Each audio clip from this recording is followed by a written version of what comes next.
Somebody get this kid out of my ER! Clara Bennett, crashing again, heart rate tanking. Her left ear, something behind her left ear. Did this kid just touch my patient? Just look, Doc. 10 seconds. You're 18, kid. You clean floors. Shut your mouth and know your place. Then why is she still getting worse? After 12 specialists. Ellison looked at his team. Nobody had an answer. Give me 60 seconds. That's all.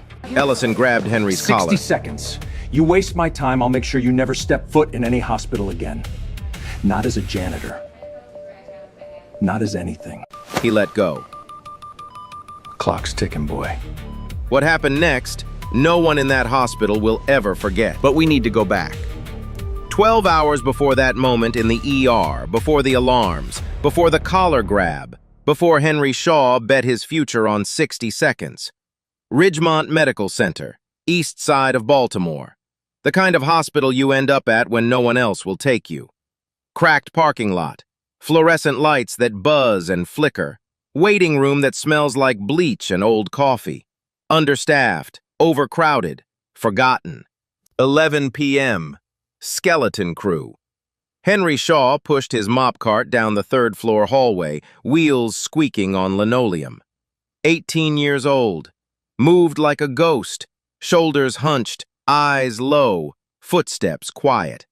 The kind of person you walk past 100 times and never notice. He looked the part. Thin, skipped meals thin. Cheekbones too sharp for his age. Eyes set deep from splitting sleep between night shifts and morning classes. Blue scrubs hospital issued, a size too big. One shoulder sliding down, left sleeve rolled twice. Sneakers cracked and gray, left sole held on with a rubber band. Badge clipped to his chest. Orderly. No first name, no last name, just a function. One thing on him looked like it meant something. A leather notebook in his back pocket. Corners soft, spine cracked. He touched it sometimes without thinking, like it was keeping him alive. His mother, Doris Shaw, worked 3 floors below. Night shift ER nurse. 19 years at Ridgemont. Raised Henry alone in a 1-bedroom 3 blocks away. No car, no savings. 2 bus passes and a life that never changed. Henry grew up in this building. Literally. Homework in the cafeteria. Sleep in break rooms when the heat died. By 12, he could read vitals across the room. By 15, he caught a drug interaction a resident missed. The resident laughed. Nobody wrote it down. Nobody ever wrote anything down when it came from the kid with the mop. 4 years ago, Henry met the man who changed his life, Dr. Eugene Waller. Apartment 4B, right next door. 76, retired, dying slow from Parkinson's, hands shaking too bad to button a shirt. But his mind was something else. 40 years at Johns Hopkins, professor of rare diseases, 200 published papers. 3 generations of diagnosticians trained under him. Then he vanished. Left the university, stopped showing up, moved into a Baltimore walk-up next to a 14-year-old who couldn't afford textbooks. Nobody knew where Waller went. He went to apartment 4A, to a kitchen table with a wobbly leg, to a kid who asked better questions than his grad students ever had. 3 nights a week for 4 years. Waller taught Henry everything. Differential diagnosis, pattern recognition, the art of seeing what everyone else missed. Get it wrong, he asked another question. Get it right, he asked a harder one. 6 months ago, Waller died in his sleep. Left Henry one thing, the notebook. 40 years of rare cases, handwritten, margins full of notes no textbook ever published. Henry kept it closer than his own heartbeat. 11:34 p.m., mopping the 3rd floor when the ambulance bay doors slammed open. Clara Bennett, 34, school teacher, single mother. Arrived on a stretcher looking like she hadn't eaten in weeks. Her daughter Lily, 6 years old, walked beside the gurney clutching a stuffed rabbit. Not saying a word. Transfer papers thick as a phone book. 2 hospitals, 8 specialists. No diagnosis, fevers, fainting, bruising from nowhere, weight falling off. Every test. Inconclusive. Henry saw Lily standing alone by the vending machine. Eyes red, rabbit pressed to her chest. He walked over, knelt down, handed her a juice box from the break room. "Your mom's gonna be okay." Lily looked up at him, the first person in 3 hospitals who'd spoken directly to her. Then Dr. Grant Ellison walked in. You heard him before you saw him. Leather shoes clicking sharp on linoleum. He rounded the corner like he owned the building. 52. Big, broad shoulders, silver hair slicked back perfect. White coat so crisp it looked ironed twice. Silk tie, Omega watch, Mont Blanc pen, gold engraved badge. Dr. Grant Ellison, M.D., Chief of Internal Medicine. Everything on him screamed, "I matter, I decide." He picked up Clara's file, flipped 2 pages, sighed. Another dump job. Bed 12, low priority. Next. 2 badges passed each other in that hallway. Gold engraved titles and a plastic rectangle with 1 word. Neither man looked at the other. But the distance between them was about to collapse. 2 a.m. The floor was quiet, most patients asleep. Henry pushed his mop cart into room 12, Clara Bennett's room. She was out, breathing shallow, monitors beeping low and steady. Lily was curled up in the chair beside the bed, the stuffed rabbit tucked under her chin. The juice box Henry gave her sat empty on the side table. Henry mopped around the bed, slow, careful, trying not to wake either of them. Then he saw it, a faint dark patch behind Clara's left ear. Not a bruise, not a shadow from the pillow. A discoloration, irregular, brownish, sitting on the skin like it had been there for weeks, maybe months. The kind of thing you'd miss unless you were looking. And nobody had been looking, not there. Henry's mop stopped moving. His grip tightened on the handle. He knew that mark, not from a classroom, not from a lecture, from a kitchen table in apartment 4A, 2 a.m., Waller's shaking hand pointing at a photograph in his notebook. Case from 1998, Johns Hopkins. A woman with the same symptoms, fevers, fainting, bruising, weight loss, and a dark patch behind the ear that every doctor missed for 7 months. Hyperpigmentation, adrenal insufficiency. The body screaming for help through the skin because nobody was listening to the blood. Henry leaned closer. His heart was pounding now. He checked Clara's chart hanging off the bed rail. Vitals, meds, history. The mark wasn't mentioned. Not on any page. Not in any hospital's notes. 3 hospitals, 12 specialists. Nobody had looked behind this woman's ear. He had to tell someone. The nursing station was 20 steps away. Nurse Patricia Owens sat behind the counter, charting. Late 40s, senior nurse, good at her job, careful with her words. "Patricia, the patient in room 12, Clara Bennett. There's a mark behind her left ear, a discoloration. It could be..." Patricia looked up. Then she looked at him. Really looked. At the oversized scrubs, the mop cart behind him, the badge that said orderly. "Henry." Her voice was gentle but firm. "I appreciate that you care, I do, but you cannot be reading patient charts. That's a HIPAA violation. And even if you saw something, Dr. Ellison doesn't take suggestions from..."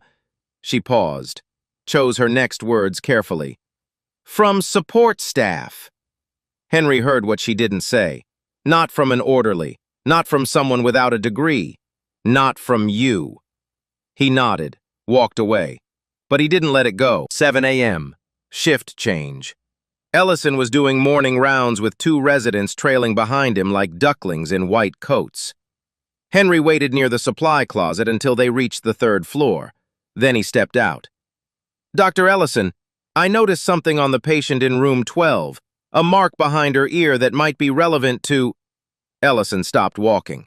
Not because he was interested, because he was annoyed. He turned around, looked at Henry, top to bottom, the worn sneakers, the rubber-banded sole, the 2 big scrubs, the plastic badge. Then back up to Henry's face. "And your medical degree is from where, exactly?" "I don't have one, sir. I'm an orderly. But the mark behind her ear looks like..." "You're an orderly." Ellison repeated it like he was explaining something to a child. "You push a mop. You take out trash. That's what you do here."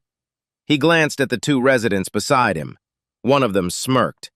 I've been practicing medicine for 25 years. I trained at Harvard. I've published in the New England Journal. And you want to tell me what to look for? I'm just saying, if someone could check behind her. Let me make this real simple for you, son. Ellison stepped forward, close, looking down. Gold-rimmed glasses over silk tie over white coat. You don't talk to me about patients. You don't read their charts. You don't suggest diagnoses. You mop the floor. That's the beginning and end of your job description. Are we clear? Henry didn't move, didn't look away. Yes, sir. Good. Ellison turned to the residents. Make a note. I want this young man reminded of his boundaries, formally. He walked off, leather shoes clicking. The residents followed. One looked back at Henry with something that might have been pity or amusement. Hard to tell. By noon, Henry was sitting in the supervisor's office. Written warning. Interfering with clinical workflow. It would go in his file, his permanent file. His mother found him in the break room after her shift. She already knew. Hospitals are small towns. News travels through the walls. Dora sat down across from him. She looked tired. She always looked tired. But this was a different kind of tired. The kind that comes from watching your son walk toward a wall you've been running from your entire life. Henry, baby, listen to me. She grabbed his hands, rough hands, calloused from the mop, the same hands that turned pages of Waller's textbooks every night. This job pays for your future. This job is your ticket out. If you lose it, if they fire you, there's nothing. You understand? Nothing. Mama, she's dying, and they're not. I know she's dying. People die in this hospital every week, baby, and it breaks my heart every single time. But you are 18 years old. You have no degree. You have no authority. And the man you just challenged runs this entire building. She squeezed his hands tighter. Not here. Not now. We can't afford this fight. Henry looked at his mother.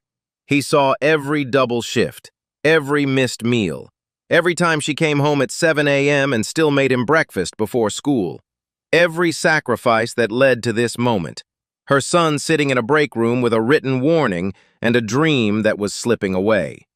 He nodded, said nothing. But upstairs in room 12, Clara Bennett's hands had started trembling, a new symptom. And Dr. Grant Ellison ordered the same tests again, the same ones that came back inconclusive 3 times before. He was already talking about palliative transfer, moving her somewhere to die comfortably instead of finding out why she was dying at all.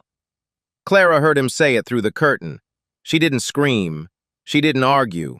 She just turned her face to the wall and cried without sound. And Lily, 6 years old, sitting in that same chair, picked up a crayon and started drawing. She drew her mother, standing up, smiling, with 2 big wings on her back. Angel wings. Because in her mind, that's where Mommy was going. Henry didn't go home after his shift. He went to his locker. The break room was empty.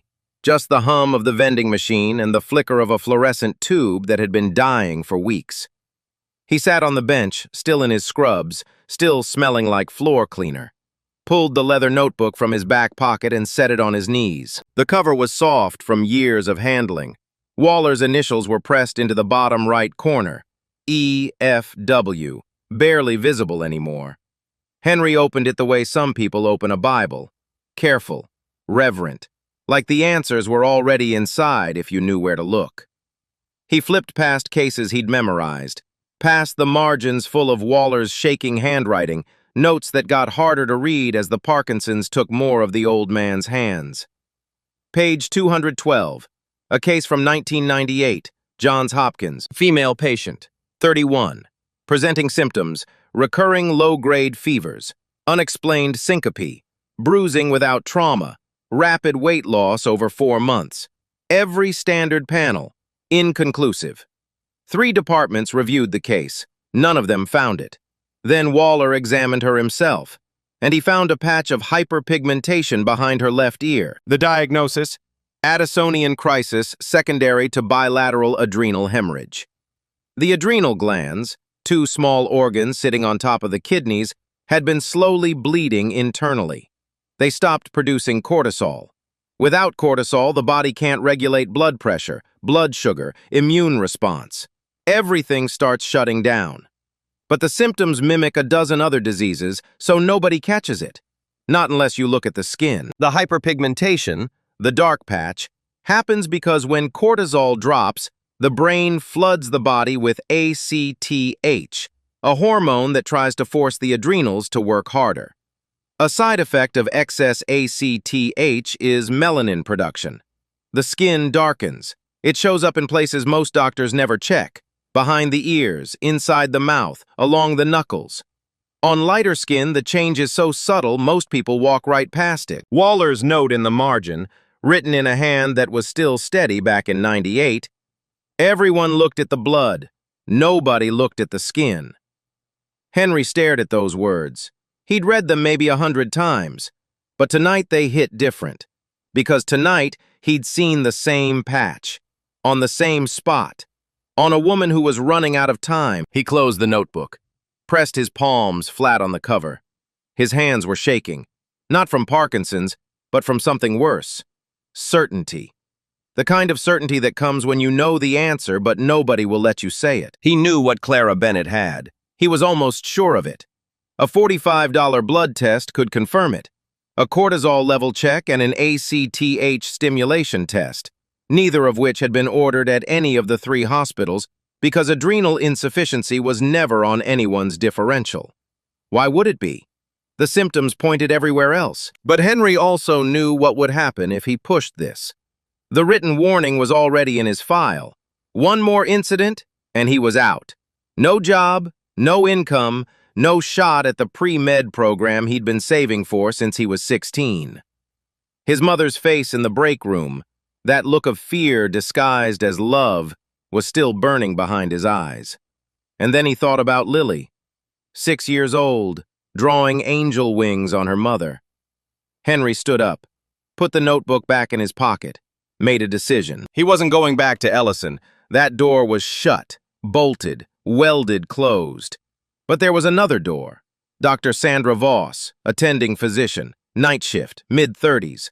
Henry had watched her for months.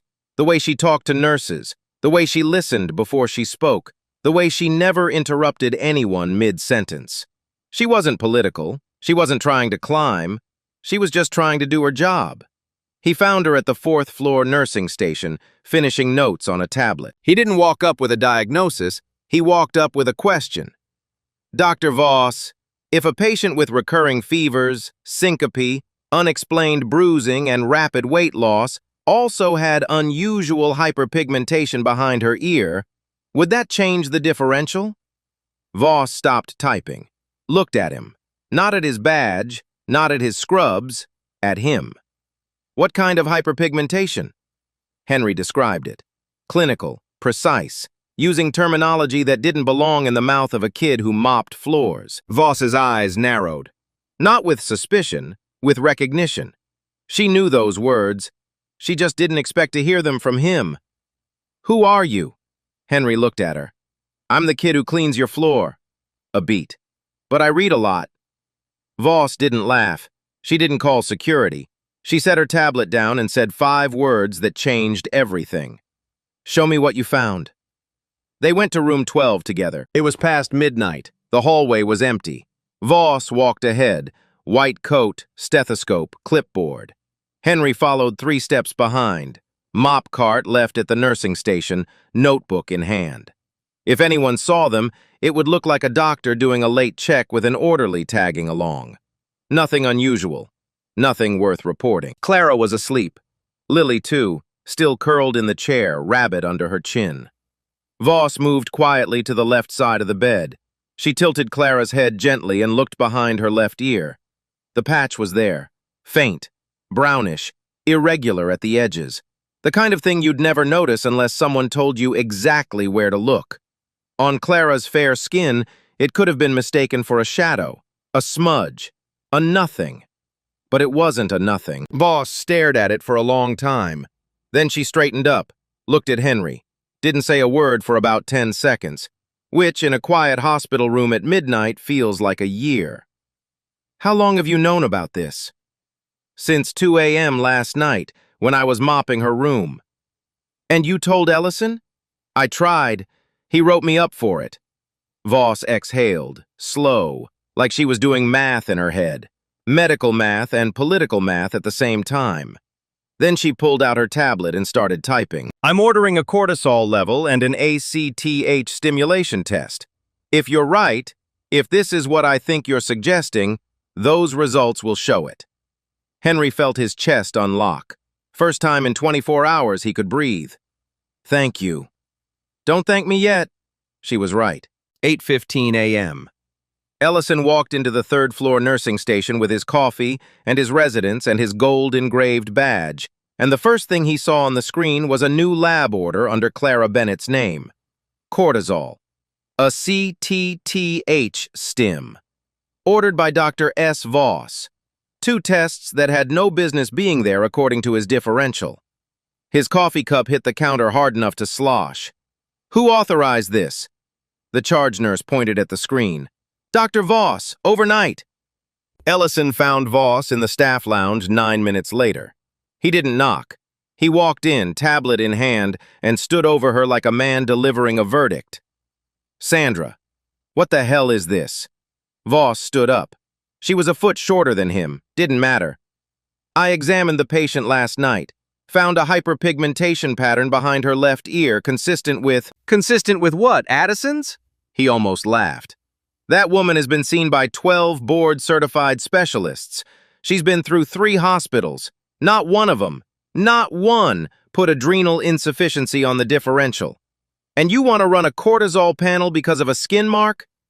Because of a clinical finding that nobody documented, yes. Based on what? A hunch? Or did that janitor kid put this in your head? Voss didn't flinch. It doesn't matter where the observation came from. What matters is whether it's valid. It matters to me. Ellison leaned closer. I'm the chief of internal medicine. This patient is flagged for palliative transfer. You're burning resources on a wild guess from a teenager who mops floors. Cancel the tests. Grant. Cancel the tests. That's not a suggestion. He walked out. Door didn't slam. Didn't need to. The silence was louder. Voss sat back down, stared at her tablet. Then she found Henry in the basement restocking supply shelves. She looked like someone who'd just lost a fight she knew she was right about. He killed it. Overrode the order. I'm sorry, Henry, I tried. Henry put down the box of gloves he was holding, slowly, like he was setting down something much heavier. What if she crashes again? Then they'll run the same code, same drugs, same protocol, same result. And she'll die. Voss didn't answer. She didn't need to. That night, Clara coded for the 4th time. Her heart rate dropped to 32. The crash team brought her back, but it took 11 minutes. 11 minutes of chest compressions and adrenaline and shouting and machines screaming. When it was over, one of the residents leaned against the wall and said what everyone was thinking. We're just watching her die in slow motion. Henry heard about it from his mother. Doris came up to the 3rd floor on her break, eyes red, hands still shaking from the code she'd just assisted with downstairs. She didn't say much, just hugged him, held on tight, like she was trying to keep him from doing what she already knew he was going to do. Henry waited until 2 a.m., when the hallway was empty, when Lily was asleep in her chair and Clara was barely conscious, eyes half open, staring at the ceiling like she'd already started leaving. He pulled a chair next to her bed, sat down, not as an orderly, not as anything with a title, just as a person. Ma'am, my name is Henry. I work here. I clean the floors. I know that doesn't mean much, but I think I know what's wrong with you. Clara turned her head, slowly. She looked at him with eyes that had stopped expecting anything from anyone in a white coat. I think your body stopped making something it needs to survive, something called cortisol, and I think the proof is right here. He held up a small hand mirror, borrowed from the nurse's station, and angled it so she could see behind her own ear. That dark spot, that's your body trying to tell everyone what's wrong, but nobody looked. Clara stared at the mirror, then at Henry. Her lips cracked when she spoke. Why won't the doctors listen to you? Because I'm not one. Not yet. A long silence. The monitor beeped steady. Lily shifted in her chair, murmured something in her sleep. Clara reached out and grabbed Henry's hand. Tight. Her grip was weak. She didn't have much left, but her eyes weren't weak at all. Then make them listen. The next morning, Clara Bennett did something no one expected. She called the nursing station and made a formal request, as a conscious, competent patient exercising her legal right to informed care. She wanted the cortisol test, the one Dr. Voss had ordered, the one Dr. Ellison had killed. Patient autonomy. It's written into federal law. A conscious patient can request a specific test if an attending physician agrees to support it. Voss signed the order within the hour. Ellison was furious, but overriding a patient's informed request, with her chart showing 4 code blues and no diagnosis, would mean lawyers, review boards, headlines. He didn't block it. He didn't have to say yes. He just had to stop saying no. The blood was drawn at 9 a.m. Clara watched the needle go in. Henry watched from the hallway through the window, mop in hand, badge on chest, notebook in pocket. Now all they could do was wait. And somewhere in a lab 3 floors below, a $45 blood test was about to prove what 12 specialists, 3 hospitals, and 1 chief of medicine couldn't. 6 a.m. The lab results hit the system like a grenade. Cortisol level, 1.2 micrograms per deciliter. Normal range, 10 to 20. Clara Bennett's body was running on fumes, producing almost no cortisol at all. ACTH level, 894 picograms per milliliter. Normal, under 46. Her brain was screaming at her adrenal glands to work, flooding the signal, over and over and over, and getting nothing back. Because the glands weren't underperforming, they were hemorrhaging, bleeding internally, shutting down. Textbook Addisonian crisis. Secondary to bilateral adrenal hemorrhage. The diagnosis that 3 hospitals missed, that 12 specialists overlooked, that 1 chief of medicine dismissed as a janitor's fantasy. Confirmed by a blood test that cost $45. Dr. Sandra Voss was the first to see the results. She was standing at the nursing station when the numbers loaded on her screen. She didn't move for about 15 seconds, just stared. Then she printed the page, walked down the hallway, and stepped into Dr. Grant Ellison's office. She didn't knock. She put the printout on his desk. Didn't say a word, just set it down and stood there. Ellison picked it up, read it. Read it again. His jaw tightened. The Mont Blanc pen in his coat pocket suddenly looked very small. Where did this order come from? From the patient, supported by me. Based on a suggestion from the janitor. Based on a clinical finding that was present on the patient's body for months. That nobody, including you, bothered to check. Ellison set the paper down, slowly, like it weighed more than it should. Word got out fast. Hospitals are small towns. By 7 a.m., every nurse on the 3rd floor knew. By 8, the residents were whispering in the hallways. By 9, even the cafeteria staff had heard some version of the story. The orderly, the kid with the mop, he diagnosed what nobody else could. But nobody knew how. Not yet. Voss found Henry in the basement. He was folding linens. She walked up to him and said, "You were right. Cortisol is on the floor. A CTH through the roof. It's Addison's." Henry stopped folding. His hands went still. He didn't celebrate. He didn't say, "I told you so." He just exhaled. Long, slow, shaky, like he'd been holding his breath for 2 days. "How did you know?" He reached into his back pocket and pulled out the notebook, set it on the linen cart, opened it to page 212, the 1998 case. Waller's handwriting, shaky at the margins where the Parkinsons had started creeping in, but still legible, still precise. Voss read the case, read the notes, read the name at the top of the page. Dr. Eugene F. Waller, Professor Emeritus, Rare Disease Division, Johns Hopkins School of Medicine. She looked up. "Eugene Waller? The Eugene Waller? You know him?" "Everyone in diagnostics knows him. He wrote the textbook half of us studied from. He disappeared 10 years ago. Nobody knew where he went. He went next door, apartment 4B. He lived next to me for 4 years. Voss stared at him, then at the notebook, then back at him, like she was recalculating everything she thought she understood about the kid standing in front of her in oversized scrubs and broken sneakers. He taught you? For 4 years? 3 nights a week, at our kitchen table until the Parkinsons took him. Voss didn't say anything for a while. She just held the notebook, turning pages. 40 years of rare cases, hand-annotated by one of the greatest diagnostic minds in American medicine. And it ended up in the back pocket of an 18-year-old orderly in Baltimore. She closed the notebook gently, handed it back. You know Ellison studied Waller's textbook in medical school, right?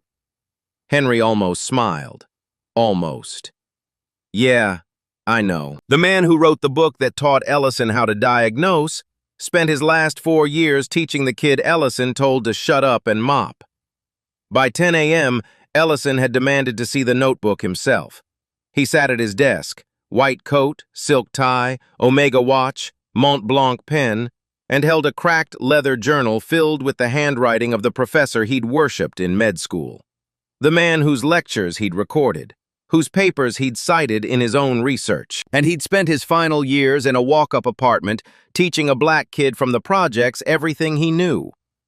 Ellison closed the notebook, set it down on his desk between the Mont Blanc and the coffee cup. 2 worlds sitting next to each other on the same surface. He looked up at Voss, who was standing in the doorway. A lucky guess from a dead man's notes is not medicine. But his voice cracked on the word medicine, and everybody in that room heard it. The diagnosis was confirmed, but Clara Bennett was not saved. Not yet, not even close. She'd been in crisis too long. Days, maybe weeks. Her adrenal glands hadn't just slowed down, they'd hemorrhaged. Both of them, bilateral. The organs that produce cortisol, the hormone that keeps your blood pressure stable, your blood sugar balanced, your immune system running. Those organs were bleeding internally. Dying. And they'd been dying while 12 specialists ran the wrong tests and argued about the wrong diagnoses. The treatment protocol was straightforward. IV hydrocortisone, fluid resuscitation, close monitoring, stabilize the cortisol levels, let the body catch up. They started the drip at 11 a.m., standard dose, by the book, textbook medicine from textbook doctors. For about 2 hours, it looked like it was working. Clara's color improved. Her blood pressure ticked up. The nurses started breathing again. Even Ellison, watching from his office through the glass, uncrossed his arms for the first time in days. Then it went wrong. 1:47 p.m.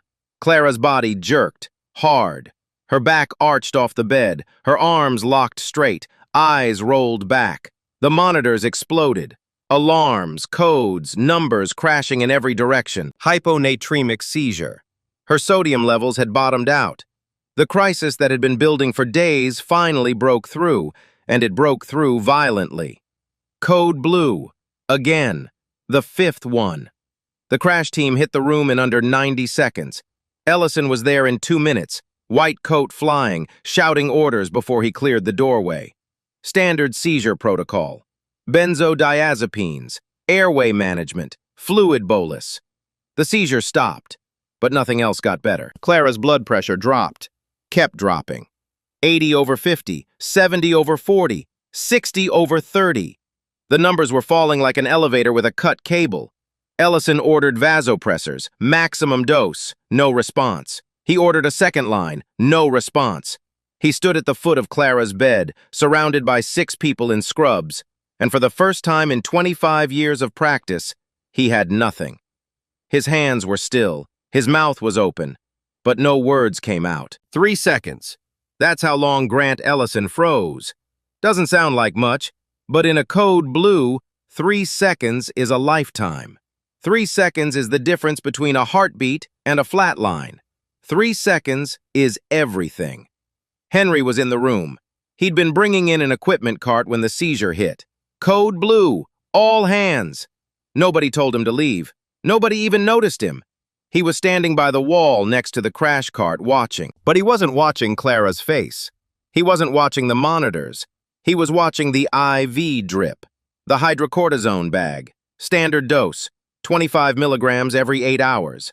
The same dose they'd been giving since 11 a.m., the dose that should have been working. And then it clicked. Henry had read this case. Not in a textbook, not in a classroom. Page 214 of Waller's notebook, 2 pages after the 1998 diagnosis. Waller's follow-up notes on a nearly identical crisis. The patient had responded to initial treatment, then crashed. Same pattern: seizure, sodium crash, blood pressure in free fall. And the reason was simple. Standard dose hydrocortisone assumes the adrenal glands are underperforming, producing some cortisol, just not enough. So you supplement. You top off the tank. But Clara's adrenals weren't underperforming. They were gone, hemorrhaged, dead tissue, producing 0 cortisol, absolute 0, which meant the standard dose wasn't a supplement, it was the entire supply. And it wasn't enough, not even close. She needed stress dose steroids. 100 milligrams IV push, then 50 milligrams every 8 hours, 4 times the current dose. Because you can't top off a tank that doesn't exist, you have to replace the whole thing. Waller's note in the margin. Standard protocol will kill her. The glands aren't tired, they're dead. Dose accordingly. Henry didn't think. He didn't calculate the risk. He didn't weigh his job against his future, against his mother's face in the break room. He just opened his mouth. The dose is wrong. Every head in the room turned. The hydrocortisone. It's too low. She needs stress dose. 100 milligrams IV push, then 50 every 8 hours. Her adrenals aren't slow, they're gone. They're producing nothing. Standard dose won't touch this. Ellison came back to life. His face went from blank to red in about half a second. He spun around, saw Henry against the wall, thin, oversized scrubs, mop cart beside him, and something in him snapped. Are you kidding me? Get him out! Security! Get this kid out of my room right now! Dr. Ellison, Voss stepped forward from the other side of the bed. He was right about the diagnosis. He was right about the cortisol. Listen to him. He is not a doctor. Neither were we. 3 hospitals couldn't do what he did with a notebook and a hand mirror. I don't care if he cured cancer in his bathroom. He's an 18-year-old janitor. He doesn't get to call doses in my ER. The monitor beeped. Slower. Slower.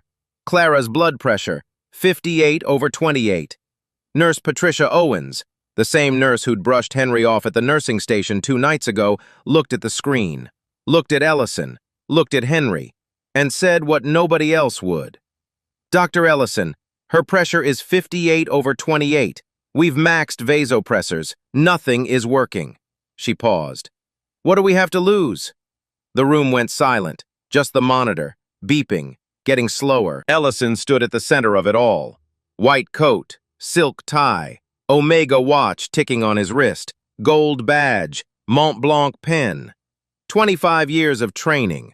25 years of being the smartest person in every room he walked into. 25 years of never once taking orders from someone without MD after their name. And across from him, a kid in scrubs that didn't fit, sneakers held together with a rubber band, a badge with no name, a dead man's notebook pressed against a crash cart. Everything on Ellison's body said he was the authority, but the monitor said he was out of answers. He looked at the Omega on his wrist. Ticking, steady, expensive, useless. He looked at the Mont Blanc in his pocket, the pen that signed 100 prescriptions a week. Couldn't sign a way out of this. He looked at his white coat, the coat that opened every door in this building for 25 years. And right now it couldn't keep one woman alive. 5 seconds. The longest 5 seconds of Grant Ellison's career. His eyes moved from the monitor to Henry, to the notebook, to Voss, to Patricia, to the blood pressure dropping another point, 56/26. He closed his eyes, swallowed something that tasted like 25 years of pride. Give the stress dose. 3 words, barely above a whisper. But every person in that room heard them like thunder. The nurse didn't hesitate. 100 milligrams hydrocortisone, IV push, straight into the line. Henry stepped back against the wall. His legs were shaking. His hands were shaking. Everything was shaking. 30 seconds. Nothing. A minute. Clara's blood pressure. 58/29. Up 1 point. Could be noise. Could be nothing. 90 seconds. 62/31. 2 minutes. 68/35. The room started breathing again. 3 minutes. 74/39. The color was coming back to Clara's face. Her fingers twitched. Her breathing deepened. 5 minutes. 82/48. The seizure activity on the EEG flatlined. Normal rhythm restored. Blood pressure climbing. Sodium stabilizing. The alarms went quiet, one by one, like someone turning off lights in a building after everyone's gone home. Clara opened her eyes. The first thing she saw was Lily's drawing taped to the bed rail. Angel wings, crayon, crooked, beautiful. She whispered, barely a sound, barely a breath. "I'm still here."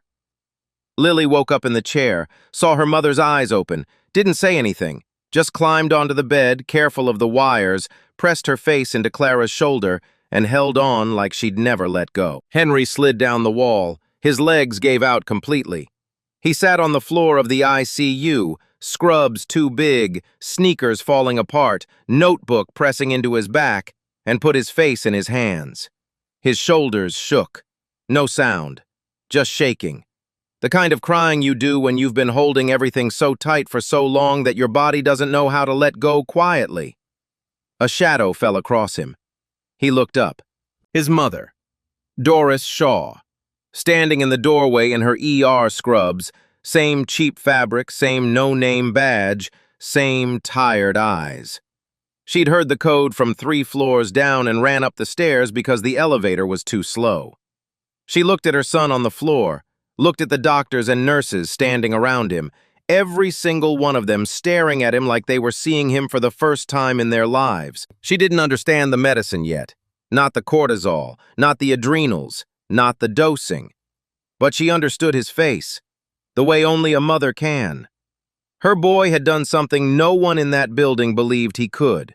And he did it in borrowed scrubs, broken shoes, and a dead man's notebook. Clara Bennett stabilized within 48 hours. Once the stress dose hydrocortisone hit her system, her body responded like a machine that had been running on empty finally getting fuel. Blood pressure held steady. Sodium levels climbed back to normal range. The fevers stopped. The fainting stopped. The bruising, which had terrified her for 5 months, began to fade. The final diagnosis, written in black ink on her chart for the first time since she'd walked into a hospital 5 months ago, bilateral adrenal hemorrhage causing acute Addisonian crisis, secondary to an undetected autoimmune condition. Her adrenal glands had been destroying themselves from the inside, slowly, quietly, while every doctor at every hospital chased the symptoms instead of the source. The answer had been sitting on her skin the entire time, a dark patch behind her left ear. Hyperpigmentation caused by excess ACTH flooding a body that couldn't produce cortisol anymore. It was in the textbooks. It was in Waller's notebook. It was visible to anyone who bothered to look. Nobody bothered. Until an 18-year-old orderly mopping a hospital floor at 2 in the morning did what 12 board-certified specialists across 3 hospitals couldn't. He looked. Clara was sitting up by Thursday, eating solid food by Friday, walking the hallway by Saturday, slow, one hand on the IV pole, Lily holding the other. On Sunday morning, Henry came by her room to mop. Routine. Same shift, same scrubs, same badge. Clara saw him in the doorway and waved him in. She took his hand. The same hand she'd grabbed 3 nights ago when she asked him to make them listen. "You saw me when nobody else did." Henry didn't know what to say. He wasn't good at this part, the being seen part. He'd spent his whole life learning how to be invisible. "I just looked where they didn't." Lily climbed off the bed, walked over to Henry, pulled a piece of paper from under her pillow, the drawing, the one with the angel wings. She'd drawn it the night she thought her mother was going to die. She held it up to him with both hands. "You can have it. Mommy doesn't need it anymore." Henry took the drawing, looked at it. Crooked wings, purple crayon, a stick figure mother floating above a hospital bed. He folded it carefully and put it in his back pocket, right next to Waller's notebook. Two things worth keeping. The hospital tried to keep it quiet. They couldn't. Ridgemont launched an internal review within a week. The question was too loud. How did an 18-year-old orderly diagnose what an entire department couldn't? The review found a system full of cracks, rushed exams, over-reliance on one senior physician's authority, and the most basic failure, nobody performed a full physical on Clara Bennett. Not at Ridgemont, not at the hospitals before. Nobody looked behind her ears. Nobody did what first-year med students learn on day one. Look at the patient. Dr. Grant Ellison was not fired. What happened was worse, in his mind. Mandatory peer review. His diagnostic authority stripped of sole power. Every major call now required a second sign-off. The gold badge still hung on his coat. The omega still ticked. But the power those things carried had a crack in it, and everyone could see it. Henry's story broke out fast. A Baltimore Sun reporter first, then television. The headline wrote itself, "Hospital Orderly Saves Woman After 3 Hospitals Failed." A reporter caught Henry outside the entrance, still in scrubs, mop cart behind him, and asked how he felt. Henry looked at the camera like he wanted to disappear. "I didn't do anything special. I just looked where nobody else was looking." That quote ran on every station in Baltimore for 3 days. Dr. Voss didn't wait.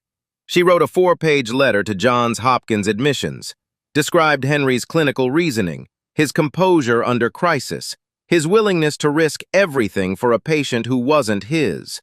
She used one word 3 times: extraordinary. Then she called the dean and said a name that opened doors no letter could: Eugene Waller. When Johns Hopkins learned their legendary professor had spent his final years mentoring an 18-year-old in a Baltimore apartment, they didn't just offer admission. They created something new: the Waller-Shaw Fellowship, full scholarship for non-traditional students entering medicine. Henry was the first recipient.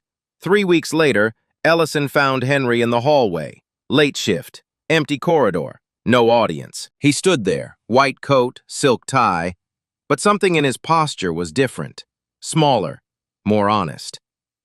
"I owe you an apology. Not for doubting you. I still believe credentials matter. But I forgot something Waller wrote in the textbook I studied. The patient is the textbook. The diagnosis is in the room. Your only job is to be humble enough to see it." He extended his hand. Henry looked at it. The hand that grabbed his collar. The hand attached to an Omega watch that cost more than his mother made in a month. He shook it.